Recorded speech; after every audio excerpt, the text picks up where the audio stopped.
So work function or threshold frequency, here are two important terms in photoelectric effect। जब हमने कहा कि जब मेटल के सरफेस पे सुइटेबल एनर्जी की रेडिएशंस फॉल होंगी, और एनर्जी भी किस फॉर्म में, रेडिएशंस किस फॉर्म में है, फोटोन, और एक फोटोन के पास एनर्जी होती है E = h nu। It means energy of the photon depend on the frequency. अगर आप यहाँ पे सोर्स चेंज करोगे जिससे एमिट होने वाली लाइट की फ्रीक्वेंसी बदल गई है तो इंसिडेंट फोटोन की एनर्जी भी बदल जाएगी। एंड फॉर एवरी सरफेस, इस पर्टिकुलर सरफेस में से इलेक्ट्रॉन निकालने हैं, कितनी एनर्जी देनी पड़ेगी किसको, सबसे लूजली बाउंड इलेक्ट्रॉन जो हैं टॉप सरफेस में, उनको रिमूव करने के लिए कितनी एनर्जी देनी पड़ेगी। तो that minimum amount of energy for this surface is called its work function. तो what is work function, energy, minimum amount of energy that is required to remove the electrons from a surface.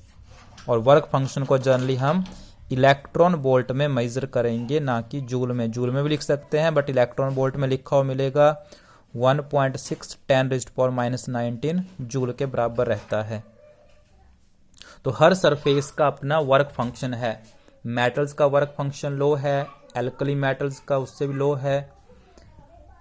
तो सबसे loosely bound electrons को remove करने के लिए कितनी energy देनी पड़ती है, that is called work function, either denoted by phi not और डब्ल्यू नॉट, दोनों से डिनोट कर लेते हैं। तो ये इलेक्ट्रॉन्स आपका रिमूव होगा अगर इसको इसके वर्क फंक्शन के बराबर एनर्जी मिलेगी। फॉर एग्जांपल आपके पास लिख दिया है किसी एल्कली मेटल्स सीजियम का वर्क फंक्शन है 2.4 electron volt. It means caesium के सरफेस पे अगर इस एनर्जी का फोटोन फॉल होता है तो वहां से इलेक्ट्रॉन्स रिमूव हो सकता है। या फिर सीजियम का वर्क फंक्शन है इतना, तो सीजियम में से अगर आपको इलेक्ट्रॉन्स रिमूव करना है तो आपको कितनी फ्रीक्वेंसी की रेडिएशन फॉल करनी पड़ेगी।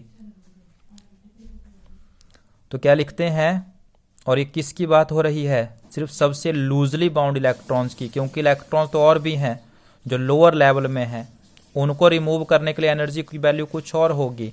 वर्क फंक्शन सिर्फ कौन सी है, जो सबसे लूजली बाउंड टॉप लेवल पे इलेक्ट्रॉन्स हैं उनको निकालने के लिए एनर्जी की कीमत है।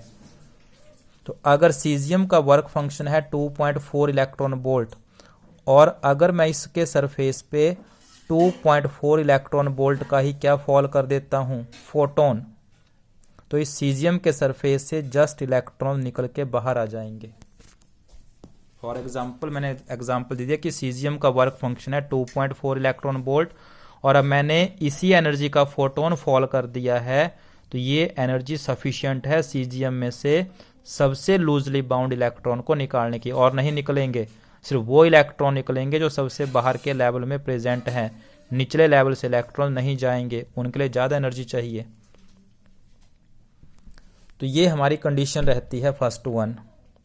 अब हर सरफेस के लिए हमने कहा कुछ ना कुछ क्या है, वर्क फंक्शन है, मिनिमम एनर्जी की वैल्यू है, और उस एनर्जी की वैल्यू के कॉरस्पॉन्डिंग उसके वर्क फंक्शन के कॉरस्पॉन्डिंग, क्योंकि वर्क फंक्शन क्या है, एनर्जी है, और इंसिडेंट फोटोन की एनर्जी क्या होनी चाहिए, उस मेटल या सरफेस के वर्क फंक्शन के बराबर या उससे ज़्यादा होनी चाहिए। तो बताइए इंसिडेंट फोटोन की फ्रीक्वेंसी क्या होनी चाहिए। तो फ्रीक्वेंसी के लिए आंसर निकाल रहे हैं। हमने क्या कहा, इंसिडेंट फोटोन की जो एनर्जी है वो किसके इक्वल होनी चाहिए, उस मेटल के वर्क फंक्शन के बराबर तो होनी चाहिए या उससे ज़्यादा होनी चाहिए अगर इलेक्ट्रॉन निकालने हैं। तो व्हाट इज द फ्रीक्वेंसी, तो फ्रीक्वेंसी के लिए आंसर निकाल लेते हैं phi not upon h. Phi not हो गया वर्क फंक्शन बाई में एच, लेकिन जब फ्रीक्वेंसी निकालने जाओगे तो वर्क फंक्शन जो आपको इलेक्ट्रॉन वोल्ट में है उसको फिर आपको जूल में कन्वर्ट कर लेना है एसआई सिस्टम में। सो दिस मिनिमम फ्रीक्वेंसी, कम से कम मुझे इस फ्रीक्वेंसी की रेडिएशंस फॉल करनी पड़ेंगी। दो तरीके से आंसर दे रहे हैं, कम से कम इस एनर्जी की क्या करनी पड़ेंगी, E इक्वल टू 5 नॉट, इतनी एनर्जी के फोटोन फॉल करने पड़ेंगे अगर सरफेस में से इलेक्ट्रॉन निकालने हैं, कि इंसिडेंट फोटोन की एनर्जी वर्क फंक्शन के बराबर होनी चाहिए। अब इंसिडेंट फोटोन की एनर्जी किस पे डिपेंड करती है? फ्रीक्वेंसी पे। तो हम फ्रीक्वेंसी की टर्म में आंसर देना चाहते हैं कि किस फ्रीक्वेंसी की रेडिएशंस फॉल करें।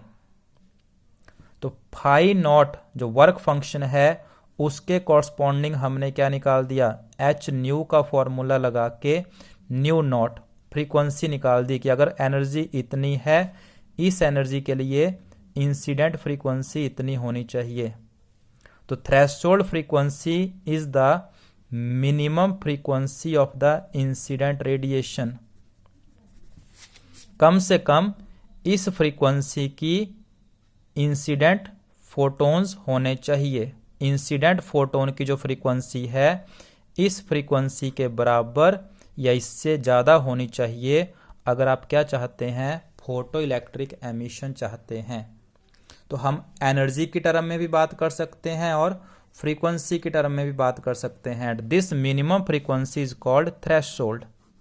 For that surface threshold frequency कही जाती है। तो किसी भी सरफेस के लिए हम दो चीजें देख रहे हैं, either it's work function, second it's threshold frequency. तो व्हाट इज द कंडीशन? कि अगर हम किसी सरफेस से फोटो इलेक्ट्रिक एमिशन चाहते हैं तो इंसिडेंट फोटोन की एनर्जी,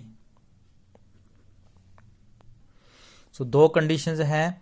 इंसिडेंट फोटोन की एनर्जी उस सरफेस के लिए उसके वर्क फंक्शन के बराबर या उससे ज़्यादा होनी चाहिए, कम से कम इक्वल तो होनी चाहिए अगर एमिशन चाहते हैं, या फिर इंसिडेंट फोटोन की फ्रीक्वेंसी उस सरफेस के लिए उसकी थ्रेशोल्ड फ्रीक्वेंसी से बराबर या उससे ज़्यादा होनी चाहिए। और किसी भी सरफेस की थ्रेशोल्ड फ्रीक्वेंसी कैसे निकाल लेंगे? उसके वर्क फंक्शन से। थ्रेशोल्ड फ्रीक्वेंसी कैसे निकाल लोगे? 5 not equal to h nu not equal to 5 not by h. लेकिन जब फ्रीक्वेंसी निकालने जाओगे तो 5 नॉट को इलेक्ट्रॉन वोल्ट के बजाय जूल में यूज करना है।